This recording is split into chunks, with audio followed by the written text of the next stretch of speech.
আসসালামু আলাইকুম প্রিয় ভিউয়ার্স। আমি আজকে যে বিষয়টা নিয়ে আলোচনা করব সেটা হলো যে সরকারি সেবা গ্রহণের ক্ষেত্রে যে বিষয়গুলো জানলে আমি সেবা গ্রহণের ক্ষেত্রে যে কোনো প্রকার দুর্ভোগ বা হয়রানি থেকে মুক্ত থাকব। সাধারণত আমি ৩টা পয়েন্ট নিয়ে আলোচনা করব, যে ৩টা পয়েন্ট সম্পর্কে যদি আপনি অবহিত হয়ে যান তাহলে আপনার আপনার সরকারি সেবা প্রাপ্তিটা অবশ্যই আশা করি দুর্ভোগ মুক্ত এবং হয়রানি মুক্ত হবে। প্রথমত যে বিষয়টা আমাকে জানতে হবে সেটা হলো যে আমি যে সেবাটা গ্রহণ করতে যাচ্ছি বা যে সেবাটা প্রাপ্তির প্রত্যাশায় আমি সরকারি কোনো দপ্তরে উপস্থিত হচ্ছি, আসলে সেই সেবাটা ওই সংশ্লিষ্ট দপ্তর প্রদান করে কিনা, এবং সংশ্লিষ্ট দপ্তর প্রদান করলে আমাকে কি কি প্রস্তুতি গ্রহণ করতে হবে। বিশেষ করে আমার যদি কোনো নিজের ব্যক্তিগত কোনো তথ্যের প্রয়োজন হয়, বিশেষ করে যেমন এনআইডি হতে পারে, বা আমি কোনো দুর্ঘটনার কবলিত হলে সেই দুর্ঘটনার যাবতীয় তথ্য, বা যে সেবাটা পেতে যে আমার নিজের যে ব্যক্তিগত তথ্য বা আমার যে প্রয়োজনীয় ডকুমেন্টগুলো প্রয়োজন, সেই সম্পর্কে আমাকে আগে নিশ্চিত হতে হবে এবং সেই সম্পর্কে আমাকে প্রস্তুতি গ্রহণ করতে হবে।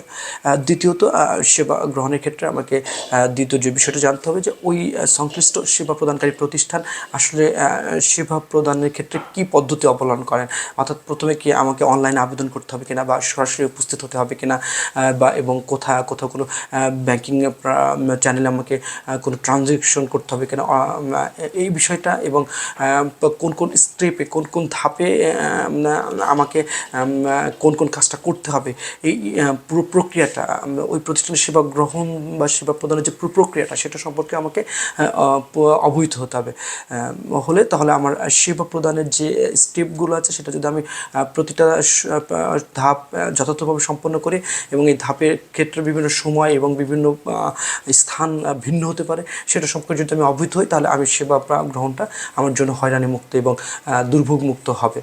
তৃতীয় যে বিষয়টা সেটা হলো যে আমাকে অবশ্যই সেবা গ্রহণের ক্ষেত্রে আমি যে সংশ্লিষ্ট সরকারি প্রতিষ্ঠানের সেবা গ্রহণ করতে যাচ্ছি সেই সংশ্লিষ্ট সরকারি প্রতিষ্ঠানের সেবা প্রদানকারী যারা, তাদের সম্পর্কে একটু আমাকে তথ্য গ্রহণ করতে হবে, তথ্য জানতে হবে। বিশেষ করে ওই কার মাধ্যমে সেবাটা পাবো, কার কাছে আমি আবেদন করব, বা সেবা প্রদান করতে গিয়ে যদি ব্যর্থ হয় তাহলে আমি কার কাছে অভিযোগ করব, অথবা কে এই প্রতিষ্ঠানের দায়িত্বশীল কর্মকর্তা বা কর্মচারী, এই সম্পর্কে আমি পূর্বে একটু জেনে শুনে যাব।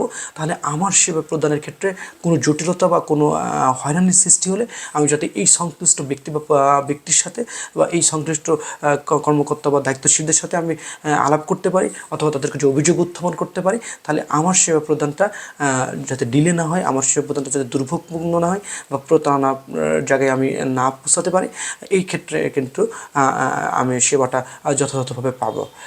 তো আশা করি এই 3টি বিষয় যদি আমরা আগে থেকেই প্রস্তুতি গ্রহণ করি, বিশেষ করে আমি আমার সেবা প্রদানের ক্ষেত্রে আমার যে দায়িত্ব বা কর্তব্য আমি যেগুলো উপস্থাপন করব বা যে তথ্যগুলো আমার প্রয়োজন সেগুলো নিয়ে আমি প্রস্তুত থাকব। দ্বিতীয়ত, আমি সেবা প্রদানের প্রক্রিয়াটা, পদ্ধতি, কোন জায়গায় কোন ধাপে কীভাবে সেবা প্রদান হয় এটা সম্পর্কে নিশ্চিত হব। আর তৃতীয়ত, যে আমি ওই সেবা দানকারী বা সেবা প্রদানকারী কর্তৃপক্ষ সম্পর্কে প্রাথমিক ধারণা নিয়ে যাব। তো এই 3টা বিষয় যদি আমি নিশ্চিত করতে পারি, আশা করি আমরা সেবা গ্রহণটা দুর্ভোগমুক্ত হবে। ধন্যবাদ সবাইকে।